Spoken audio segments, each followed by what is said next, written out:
Hello, everybody, and I'm so excited tonight. It's today right now while we're recording. I'm excited to introduce you to Cory Gunn.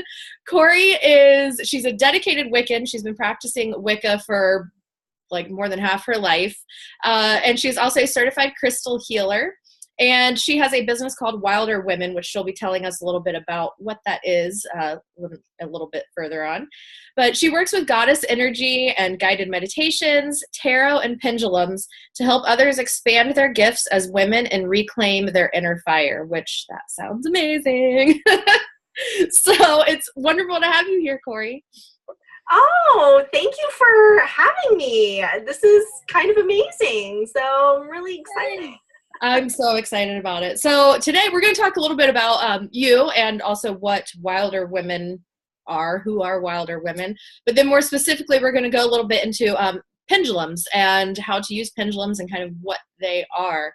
So I'm really excited to dive into all this. So before we get started, let's start at the beginning and kind of what got you on your spiritual path and what got you to where you are now and helping other women to, find their own spiritual path.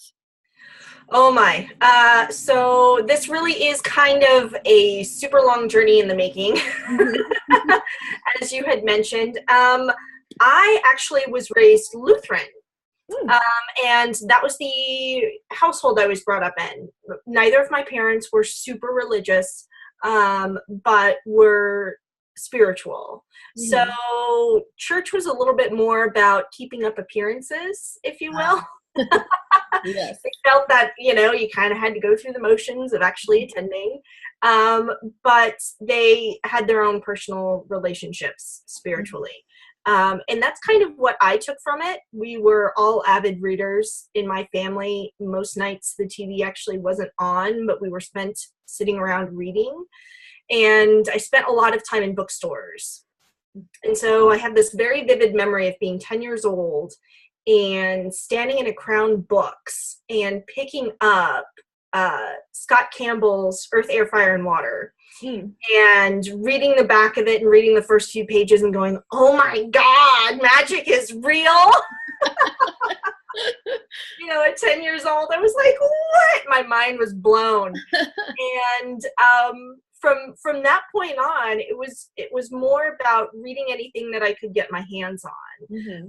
I was reading books on Buddhism. I was reading books on astrology. I was reading books on, just the fundamentals of connecting with the Fae and reading auras. And it was all just kind of this hodgepodge of information that I was gathering until I was about 14 years old when I was like, you know what? Out of all of these paths, Wicca's just the one that keeps calling. And ended up dedicating myself the following year in Yule of 2000. So this marks year 17. We're coming up on. And so that's how the whole pathway started. Now, as far as me really working with women, I guess I could say that really kind of started when I became a mom. So I grew up thinking I was never getting married and never having kids. And, it was just going to be me and that's it. And I don't know. I ended up having this pull. And after I had my daughter, it was just my eyes were completely open. Things changed for me quite a bit. And my daughter was actually 3 months old when my mom passed away. So having that weird handoff generationally kind of caused me to do a lot of work. At that point, I had been practicing for about a decade, but I felt like I had been doing the same things in my practice. And I felt something needed to shift. And I was thinking more long term about what I wanted to pass on to my daughter and what I wanted her to carry on with her as she got older. And before I knew it, I had my son. And I was pregnant with him when I took my first pendulum workshop in January of 2012. And from that point on, I actually ended up being a gestational carrier, a surrogate. And I've done this 2 times. I've carried little ones for another family. And that kind of also continued to spur on helping just women, and especially those who were on their journey towards motherhood, and whatever that looked like, even if it looked like, adoption or somebody, carrying their child for them. And just working with women in general. And it just kind of a love affair, I guess, grew out of it. And that's kind of where we are today. Awesome. I love how it's just, all of our life events, they sometimes can seem so just like, what the hell is happening? But when you look back, it's like it was leading you to, kind of what you're supposed to be doing. So it's really cool that you made something out of, difficult things and, kind of some surprises in life, and that you really, took that and built yourself up and made that be your path towards now. You seem pretty happy and sure of yourself, and you're helping other women, and that's amazing. It's interesting. You and I have kind of similar paths a little bit. My dad's side of the family is Lutheran. My mom's side was Catholic. So I was raised either in the Catholic church or the Lutheran church. Yep. And then, I was a big reader too. And when I first discovered, spirituality or religion outside of the Christian faith, I was at a bookstore. I was looking for dream interpretation books, and I found back then the witchcraft section was like this big. Oh yeah, it was like yay high. And it was Ravenwolf's book, To Ride a Silver Broomstick, I think it was. That was one of my first ones. When I pulled it open, that's awesome. I pulled it on the shelf and just opened it to a page because I'm like, what is this witchery devil stuff? Because I thought it was evil. And I opened it up, and the first page was what witches are and what witches aren't. And I was reading it, and I'm like, oh my God. I'm like, this is what I've always thought spirituality should be. It was crazy. So that's funny. That similarity. So you've talked about, your business is Wilder Women, spelled WOMBYN, which I love. So what exactly are Wilder Women?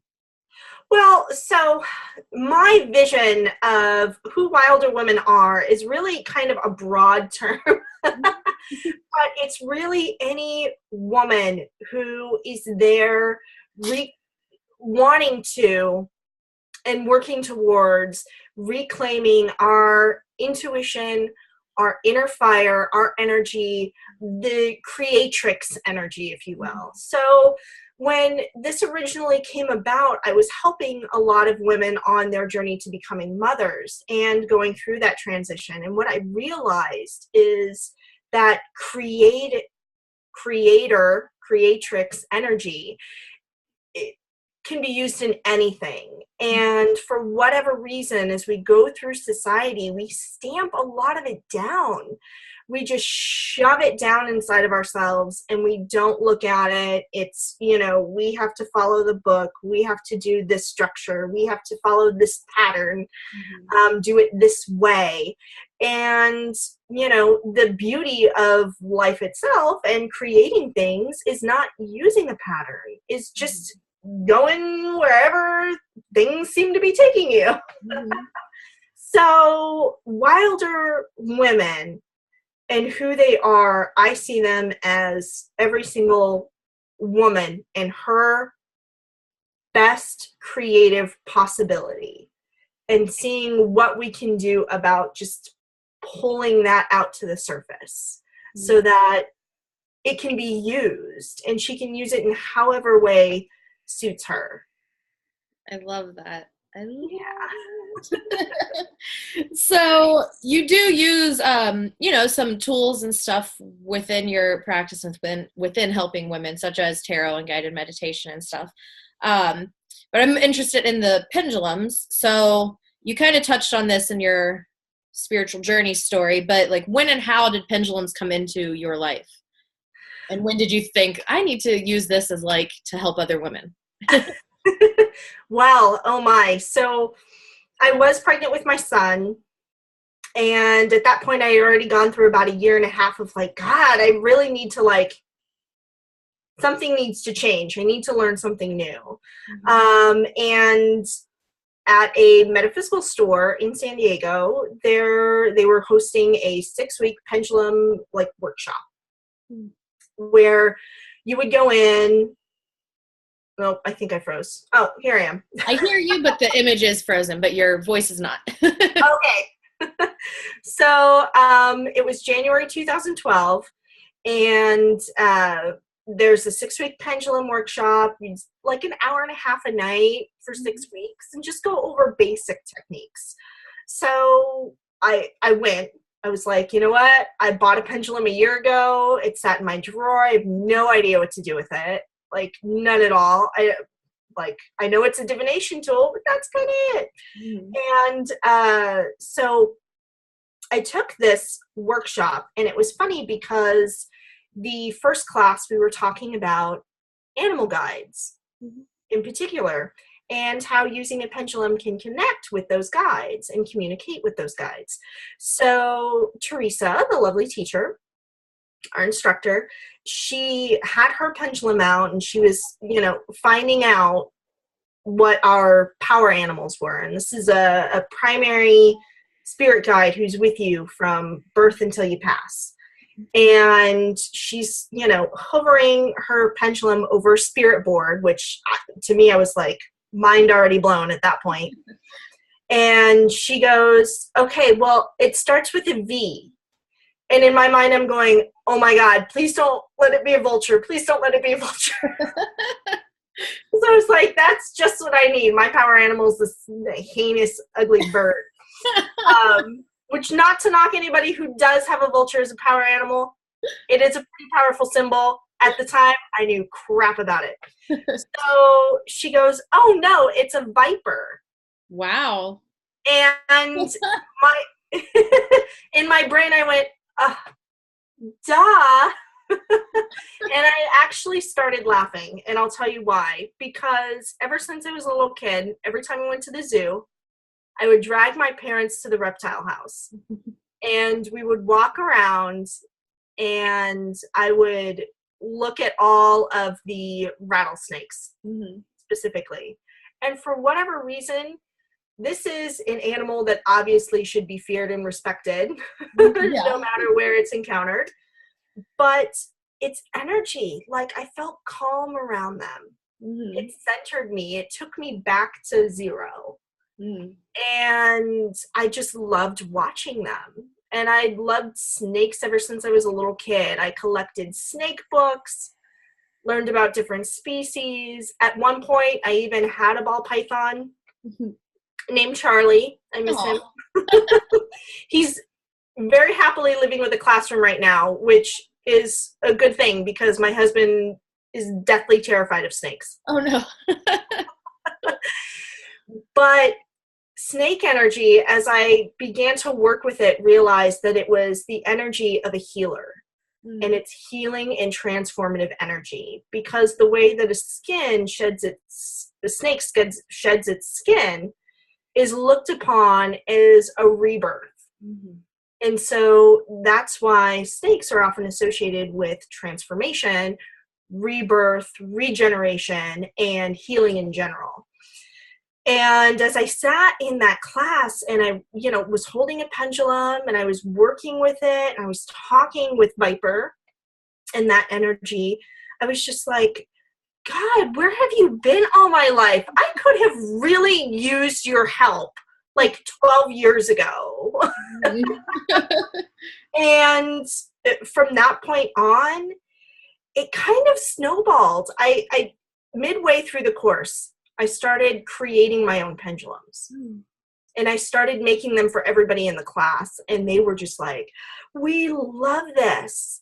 Which, to interrupt you, you make gorgeous pendulums, and I'm going to acquire one for myself one of these days, but you guys need to check out her pendulums because they're stunning. Oh, so, thank you. And I, just started making them. They'd start out very basic at first and then got a lot more elaborate. And just working with the different types of energy, I ended up with like over 20 pendulums just, for myself for various purposes. And it wasn't, it didn't take me very long to start using them on a daily basis. Mm-hmm. And I always thought, gosh, if I had this in my life a lot earlier, how different things would have rolled out for me. But everybody takes the path that they're supposed to take. Yeah. And really just introducing people to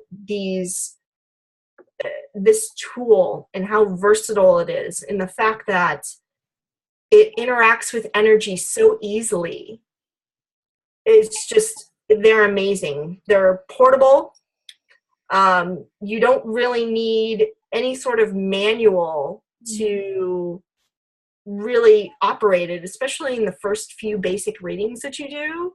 Mm-hmm. And it's all unlocking your intuition.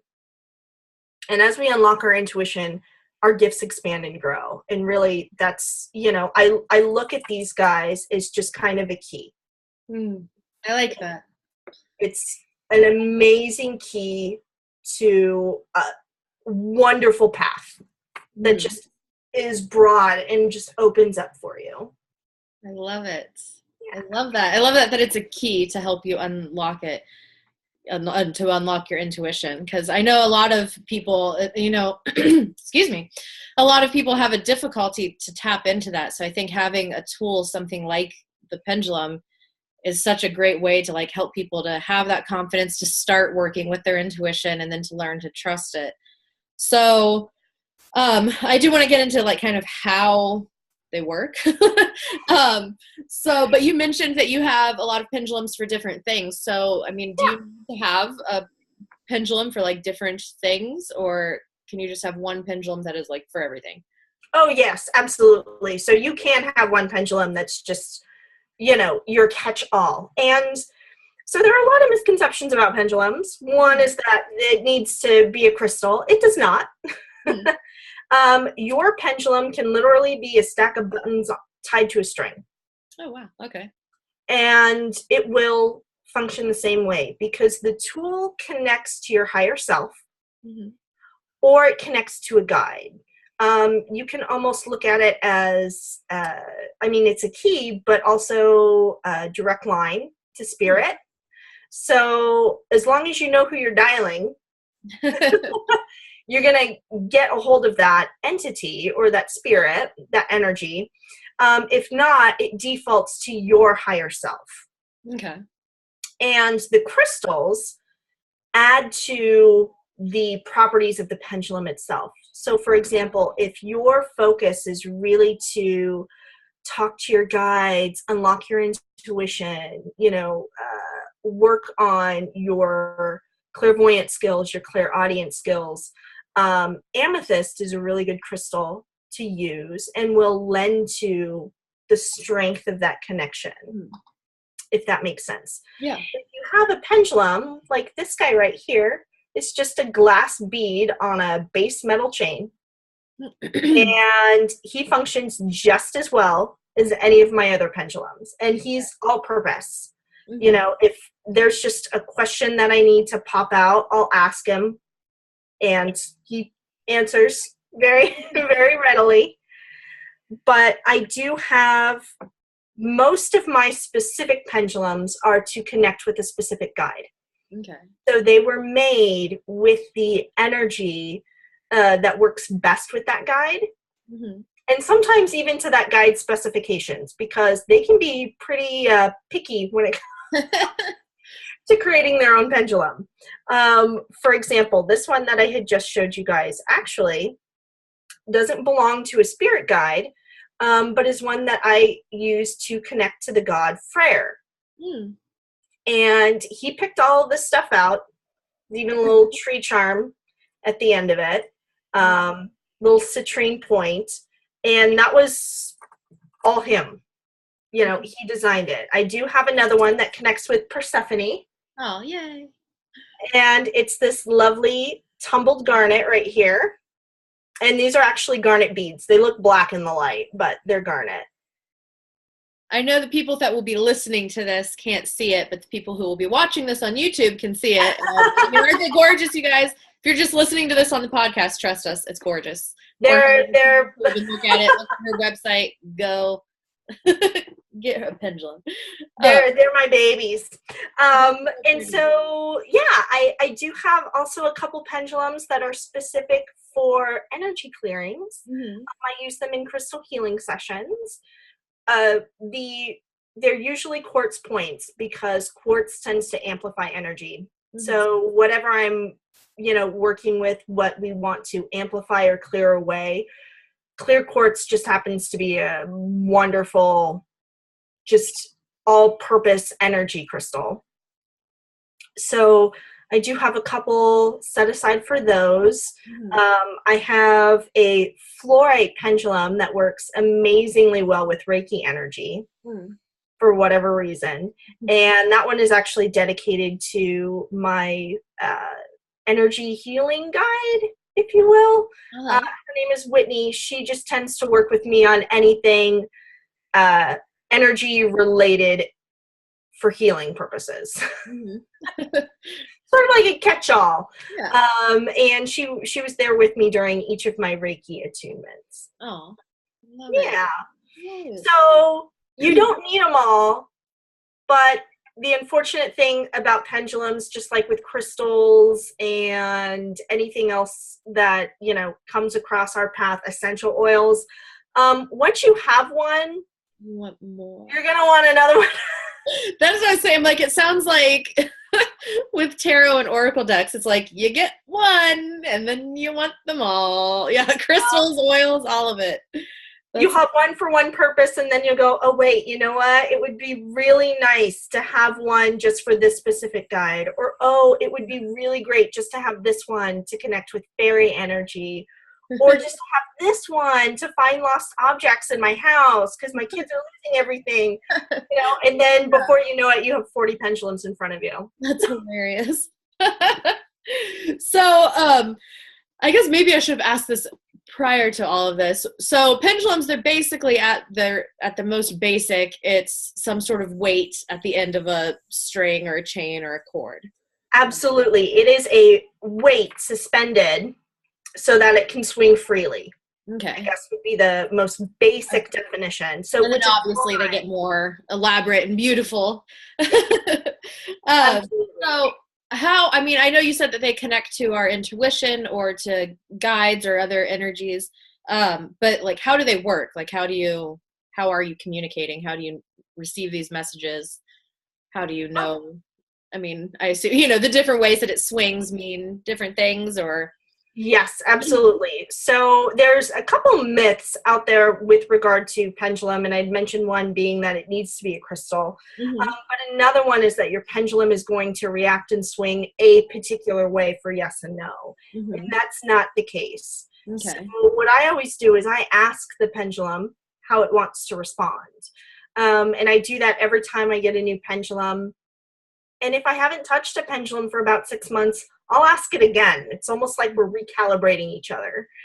So a pendulum, you're going to want to hold from the tail, as I call it, so that it's swinging freely. Now, you can have your elbow sitting on a table if that gives you more support, because obviously holding this weight up in the air for a long time can get a little stressful. Yeah. a little tired. Yeah. Yes.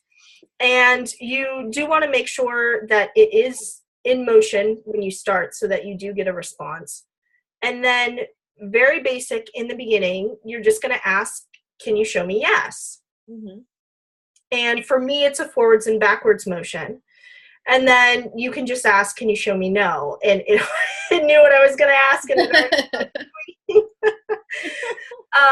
And then you can move on to things like, can you show me I don't know? And for this guy, it's a clockwise circle. Can you show me I can't answer that right now?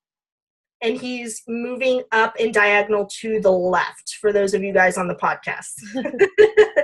So that's crazy. Yours is moving so, because I've tried, asking like, show me yes. And it's like, I feel like I sit there for 100 years waiting for the damn thing to move. And yours is just like, whoop, like immediately changing. Well, okay, so here's the thing when working with pendulums, especially in the beginning. For anybody that's new and is like, this is really cool, I want to try this out, don't get discouraged. Keep working with it. But the thing is, this is an instrument that picks up on energy. So if you're in a funky mood or you're not clear on what it is that you want to ask, maybe you have too many questions in your head at one time, the pendulum's going to be like, what do I answer first? I don't know where to go. That makes sense. Yeah. So make sure that you're good and grounded before any big reading session. And then I always also use starting and stopping signals. So that the pendulum knows that I want to communicate with it. Okay. And mine is to ask permission first, because sometimes pendulums are like, I don't want to work with you today. Yeah, I've noticed that with mine, like, because it'll be the same one. Sometimes it's like just spinning like crazy, and then other times I'm like, hello, is this thing on? And I get the feeling. That's so funny, because I've gotten the feeling before of like, I don't want to work right now. And I'm like, okay, I'll put you back. And I felt like I was kind of a little crazy thinking that, so. No. That's 100% what's coming through. So what I always do is I go, okay, are you willing to work with me today? And if I get a no, I respect the no, and I'll put him down, and I'll try another one, especially if maybe it's just whatever reading I want to do, that pendulum is the best energy conduit for that reading. And then I'll also ask, am I ready to do this reading? Oh. Because sometimes there will be situations where there's a question I really want to ask, and my higher self is like, you don't want to hear the answer to that yet, so why don't we skip this for now? Okay. Later. Yeah, that makes a lot of sense. Yeah, so those are the two that I'll ask first. Are you willing to work with me right now? And am I ready and able to do this reading? Do I have everything I need to do this reading? If I get 2 yeses, good. We're ready to go. And then I ask. I also make sure I write everything down, and make sure that if you can, it's really hard in the beginning until you get a feel for how your pendulum moves. But you're going to want to, like, your instinct is to hold your arm as stiff as possible. Like, don't move.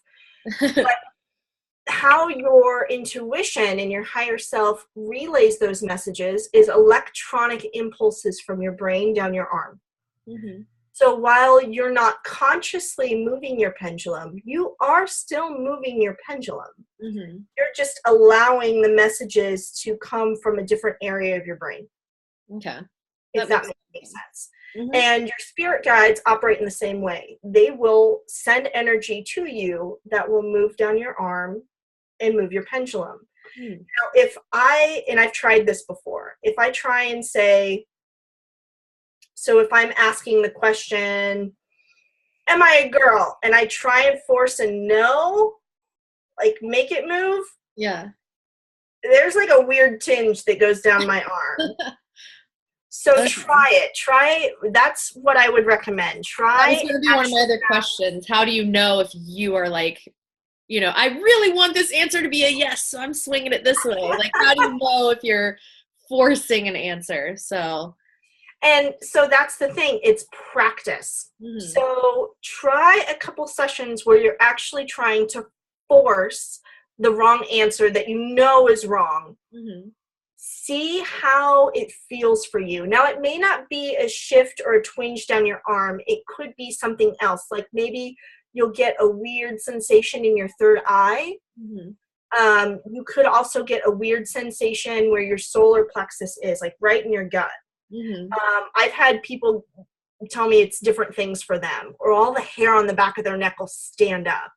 So once you know what those electronic impulses are for you when you're falsifying an answer, then whenever you do a reading and you're starting to manipulate things, you're like, okay, I'm going to take a step back. I'm going to set this down. I'm going to try and do the reading again later. Okay. Awesome. So you were saying this was like a million years back now. So each pendulum has different movements for yes and no, is what They you're can. saying? Okay. They absolutely can. So I will ask each pendulum how it responds. Okay. Now, the majority of my pendulums, those are the 4 movements that it has for those 4 answers. I do have 2 that are squirrely, and one will spin counterclockwise for I don't know, and clockwise for I can't answer that right now. Huh. It's just, they're like, nope, this is how I want to answer you. Yeah. Interesting. So it's different for everybody, which is why I always cringe whenever I see a pendulum post that says your pendulum will swing this way for yes or no. I'm like, it might 90% of the time, but 10% of the time it may not do that. So that's why I always tell any of my students, ask first so that you know, and then ask qualifying questions like that. Am I a girl? Okay, so I definitely know that that swing is a yes. Okay. And then you can, from that point, go on with your reading, knowing what your responses will be. Okay, I like that. So this may be a big misconception too from people. Are pendulums evil? Like, can you, I mean, are they like, you know, spirit boards that have some, you know, people have strong feelings about spirit boards too. So, I mean, like, how do you know, like, oh my God, I'm channeling, you know, some evil entity? Well, here's the thing. And that's even with, because I have a few spirit boards. I have a couple. And some I've even made myself. So everything, especially if you're practiced Wiccan or you work with energies on a daily basis, we know that intent is super important. Mm-hmm. So when it comes to working with pendulums, and especially if you want to connect with somebody specific, if you have the strong intention that I'm going to be connecting with Frere as I use this pendulum, that's the energy that's going to come down. Mm-hmm. You're basically dialing a number to that specific person. Now, if you're just like, I'm going to pick up this pendulum and I'm going to see who's out there and wants to talk to me, this is like drunk dialing a random number, guys. Not a good idea. Who knows who you're going to get on the other line? You could get a friendly, you know, entity that's like, what are you doing? Or you could get, not that, you know, the energy that comes through is necessarily evil, but you could get something that's, you know, saying, all right, she wants to play, so I'm going to mess around with her. Yeah. Because a lot of the different energies that are floating out there are just mischievous. Mm-hmm. You know, they like to play. And if you're in a playful energy, that's what they're going to be attracted to. Okay. Because they're going to think it's a game. Mm-hmm. And you're going to get squirrely answers.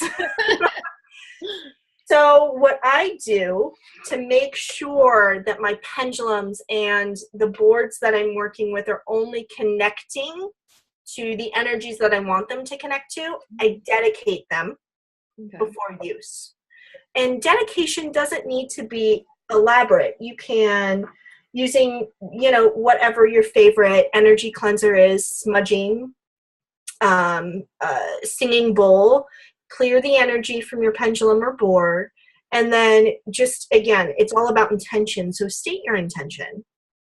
So you can hold the board or the pendulum and visualize it glowing with white light, almost like a shield for your tool. Mm-hmm. And as that starts to encircle and encompass your pendulum or board, and you can change the wording however you see fit, it's whatever comes most naturally for you, would be, I dedicate and consecrate this board for connecting only with my spirit guides and my higher self. Okay. As I will, so it is. Mm-hmm. And that's it. That's literally it. If you don't even want to light candles or set up sacred space, you don't need to. Mm-hmm. That board is locked and loaded. And I have a girlfriend who literally will walk around a Toys R Us, or back in the day, KB Toys, and she would cleanse and consecrate each of the Ouija boards that were in the store to make sure that they only connected to energies for the greatest good of the user. Aww. So that kids wouldn't get in trouble calling in some shenanigans in their house. Yeah. Oh, that's so sweet. It's hilarious, but it's so sweet. Well, and imagine all those disappointed kids that are like, we're going to connect with so-and-so, and then nothing moves. What happened? I think it's broken. This thing doesn't work. I do still think it's crazy that they sell Ouija boards at toy stores and stuff. I'm like, what is this? Is insane to me. Oh my gosh. All right. Well, so how can people use, like, or well, what should people use pendulums for, like, in practical ways? Because some people, they may be like, okay, that's great. Yeah, I totally want to connect to a spirit guide. But then other people are like, that's not something I do in my everyday life. When am I ever going to use a pendulum? So what are some, absolutely, realistic, practical ways to use them? Well, there are a couple different ones. So aside from reading and actually connecting to your higher self for guides, for communication and answers to questions, there's also energy clearing. Mm-hmm. So you can use a pendulum to cleanse and balance each of your chakras. This is sort of like a quick cleaning if you don't want to go through Reiki or crystal healing session or other shamanic healing session. You can use a pendulum to assess. And again, you're just asking it, is this one open? No. Can you balance it? Okay, good. And then moving on. And you'll start to, as you work through it, get the feel of how your pendulum will interact with those energies. You can also use your pendulum, and this is, something that I've told several people, and they're like, that's amazing. So for those of us where singing bowls aren't necessarily practical late at night when we've got little ones sleeping, and sage can be a little bit pungent, you can use a pendulum to cleanse and clear the energy of anything. So again, this is something where you would just hold the pendulum over the object. And again, it's all about intention and how you want to say it. So my words are usually, I cleanse and clear this board, or whatever it is, of all negativity and psychic debris, blanking it to its original state. And when your pendulum stops moving, your object is clear. Nice. So that is a smell and sound free way to clear all of your crystals. Also, waiting for the right moon phase is sometimes a pain. So this is kind of your on-the-go, quick and easy cleaner. Nice. I like that. Yeah. Also, finding lost objects is another common one. Although really difficult for me for whatever reason, and it could be because my inner compass just sucks. I can teach people how to do it. I can't do it myself. So how does that work? If somebody's trying to find something that's lost, how can they use the pendulum for? Well, there's a couple different ways for that. So one of the big ways is if you've lost something in your house, you can draw a map of it and hold the pendulum above it and use it to locate and say, okay, hold it over until it, spins or gives you a yes in a certain area. Okay. Another way of doing it is to hold your pendulum and walk through the different rooms and just ask, is what I'm missing in this room? And then, kind of playing the hot and cold game. Okay. So we kind of end up doing that with the cat. So that's my way of practicing is, okay, where's the cat? So, I guess, yeah. Okay, where's the cat? Okay, it says she's in the kitchen. Riley, go check. Is she in the kitchen? Nope, she's in the loft. Okay, Mom's going to try again. The loft is above the kitchen, so I was closer now. But yeah, it's all about practice. And whichever methods end up working out for you, using those. Okay. If you happen to be a Wiccan practitioner and you cast circle, I use a pendulum now instead of a wand to do that. to walk around and actually cast my circle. And then there are, what else? I mean, there's energy clearing, there's readings, obviously, and several different types of readings, past life readings, readings with your spirit guides. I don't think I've actually discovered all of the uses for a pendulum yet. Yeah, it seems like it's pretty much whatever, like anything. I have seen some people will use it, and I love this, and I haven't done it yet because I just kind of naturally, intuitively go over to my oils and just pick, like, I want this one, this one, this one for today. Like, that's what I need.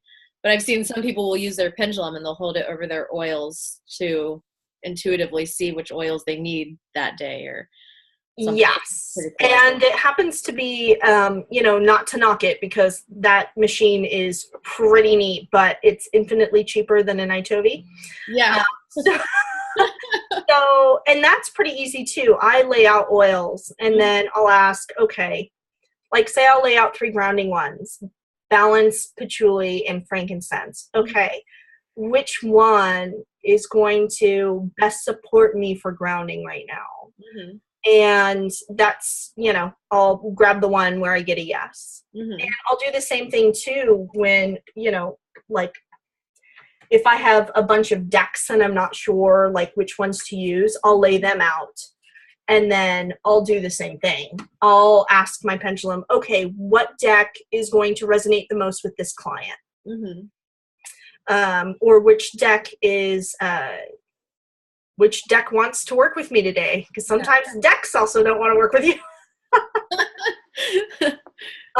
So using a pendulum to select tools for healing, which crystal is going to best help me or best support my throat chakra and being able to speak my truth. If you have like 5 blue crystals trying to decide, pendulums definitely make that choice a lot easier. So they're good for people like me who have a hard time making choices. I always have such a hard time. Now I want to use pendulums for everything. Like when I go to a restaurant and I can't decide what I want to eat. You know what? Just for my body at this time. So I'm going to tell you a funny story. The last several years, my husband and I team up for a fantasy football draft. Mm-hmm. And it's a big family, draft. It's mostly family members, but a lot of guys this league has been going on for over 20 years. Oh, wow. And so we always have the draft, at the same restaurant. We're at this big old table. And I have a pendulum with me every time. And when Jason can't decide between 2 picks, I will pull it out at that table and I will ask which one will best, fit best with our team. And then I'll say that one, which is great for me because I know absolutely jack about football. As many years as I've been a part of this league, I'm just like, I don't, but it, it's a lot more effective than going eeny, meeny, miny, mo. Yeah. So, it works. And I ended up actually making a blue lapis pendulum that we used just for this freaking draft. You really do have a pendulum for everything. I do. I've seen, there's been situations where I've seen a woman at like Vaughn's holding up an actual pendulum to select like meat that she was looking at. So selecting foods, being able to get information about, is this going to work well with me? A lot of folks can use pendulums for those purposes. Mm-hmm. The only thing is you want to make sure that your question is formulated right. I don't ever ask, I try not to, it slips out because it's in my speech, but I try not to ever ask a pendulum, should I? Mm. And my reason for that is because I've noticed a more sluggish response when I've said, should I do this? Because really I'm giving my power away in that choice. So what I want when I ask a pendulum questions is more information to best make the decision. So if I'm like trying to decide what I want to eat for lunch that day, okay, which of these two meals is going to sit best with me? Or which one am I going to enjoy more? Okay. And that way, you know, I'm just getting information rather than asking, like, you know, a spirit guide, or, you know, I'm kind of asking myself with the higher self thing, but it's still, we're kind of asking somebody else what we should do rather than getting information to make our own decision. And as we start to make these informed decisions, it's going to open your intuition a little bit more. I like that. And that I'm now realizing yet another issue I've had with my pendulums is because I always ask, should I, blah, blah, blah. And it's always like, I don't want to answer this. And now I know why. So it's very helpful. It's like, I could tell you, but I don't want that responsibility. Yeah, decide for yourself, woman. All right. Well, before I keep you any longer, let's go into how people can work with you. Because now that you've shared all of this absolute amazing, like life-changing information, which I appreciate so greatly, how can people work with you? Oh, well, there's several different ways right now. I do have a brand new 6-week pendulum course on the basics of reading. You even get to make a pendulum during the first week, all the way through using your pendulum to select holistic healing tools, using it to cleanse and clear energy, doing several different types of readings, discovering one of your spirit guides. Like, we run the whole gambit. This is like a big pendulum 101, 201, kind of like wrapped all into one. Okay.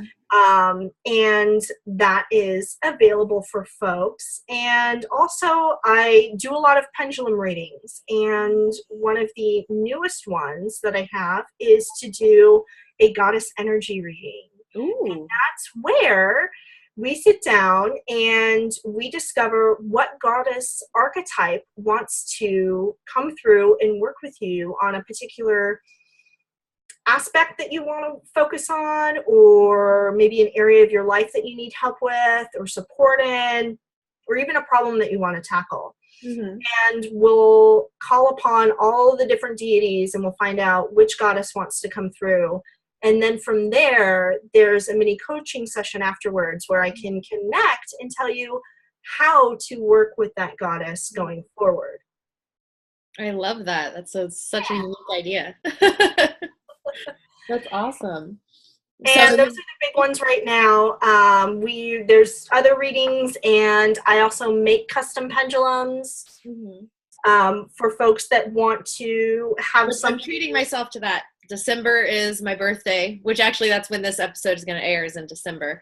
Yeah, I'm treating myself to one for my birthday. Oh, I love that. I can't wait.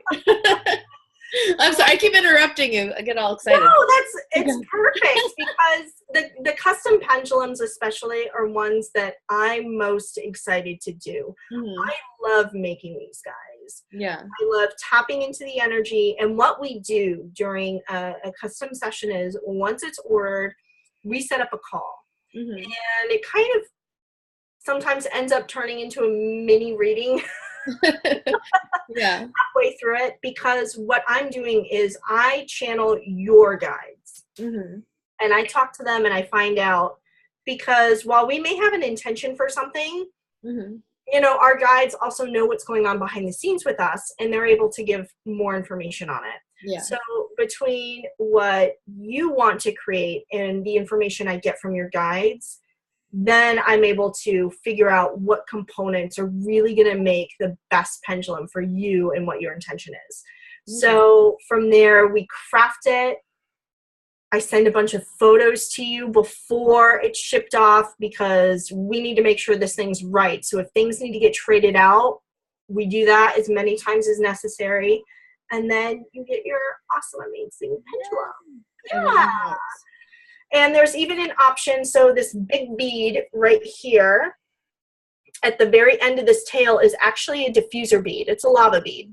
Nice. And so what I've realized is that adding these beads to the tail and adding a drop or two of essential oil, that helps with whatever you need help with, either grounding during your readings or maybe opening up your intuition, connecting to your third eye chakra, like lavender or ylang ylang or something like that, really adds to you being able to focus during the reading.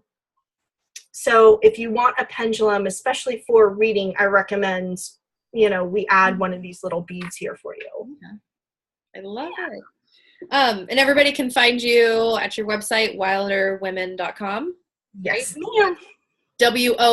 WOMBYN for you guys listening. Yes. And then also at Instagram with the same name, Wilder Women. Yes. Correct. Awesome. Yay. Well, thank you so very much. I appreciate this. This was so much great information, and I hope everybody runs to you and gets a pendulum and signs up for your course and learns how to use pendulums in their lives, because, yeah, they're so versatile. I love it. So thank you very much for meeting with us, and yay, we'll talk. Oh, thank you for having me. This was wonderful. Yay. Thank you. Bye. Bye.